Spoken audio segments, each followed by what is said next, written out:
Hey there, Matt Kameyer, 5 Star Property Management. Just wanted to reach out with an update in regards to the governor's latest directive, number 025, uh, all about the evictions, foreclosures, things like that. So, the big news really is the pay or quit notices. For anybody that didn't pay rent during the COVID-19, uh, can commence on September 1. That's the big date. So, we're a couple months out from that still, unfortunately, so this is not great news for us.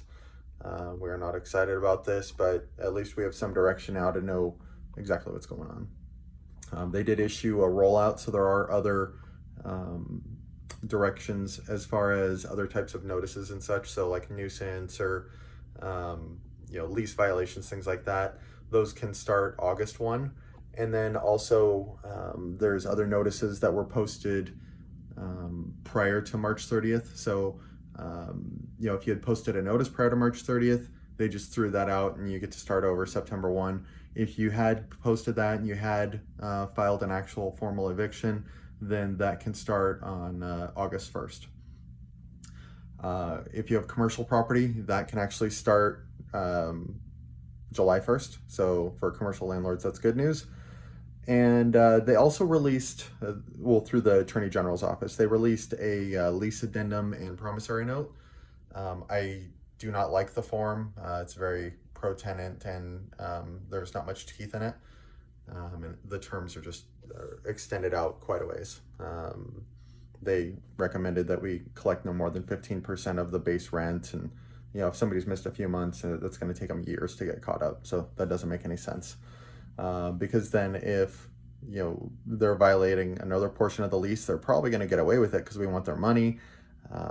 So I really don't like it. So we have an attorney generated form that we'll use in lieu of that. So first off, there's all that update. I'll send out the forms as well so that anybody curious about reading more is welcome to dig into that. But also, this message is to let you know that we're coming into a time where we're going to get creative. I don't want to just sit on our hands and let us wait until September and then file the notices with 10,000 other people and be waiting months to get the property back. If let's say it takes 2 months, which is pretty realistic considering the number of people that will probably have evictions filed against them, you may not get the property back till November, maybe. Which is then slow season here, late November, December. And we really don't want to be taking over a property and trying to remarket it, possibly for lower rent or something like that at that point. So we want to get ahead of this. So what we're going to do probably around the 10th of the month is because after the 10th, because that's going to give us a little more time to continue to try to encourage tenants to pay more rent. We have, again, still have no teeth, no way to force them to do it. There's no way around it. I've had calls about different ways to try to make it happen, and it's not happening. So doing our best to still participate in collection efforts and look at who's got larger balances. And the reason I say that is the smaller balances, maybe over $300 to $1,500. Of course we can always go back to our filing eviction protocol.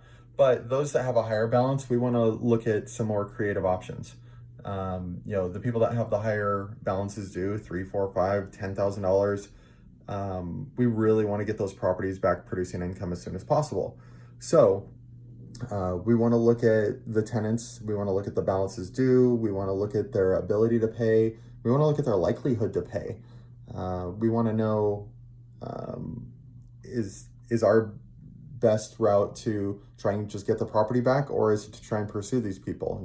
Collectability. If you're in law, you know that a part of a lawsuit is how likely are you to collect on this. So we're going to look at all that. Since the options involved could involve suing the tenant for a small claims court. There is a cost associated with that, probably around $1,000. So we're going to be talking to our owners that have higher tenant balances to see if they want to pursue that, because that could be a solid option.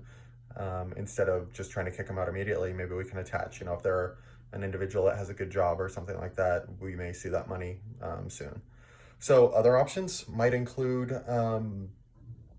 offering for them to vacate, in the next 2 to 4 weeks, and we won't pursue them for a judgment. Like I said, if we aren't getting these properties back until November, what are we talking? Another 4 months. If your rent is $2,000 a month, that's $8,000. Might be better just to let them off and go on their way, and we collect that next 3 or 4 months rent with a new tenant.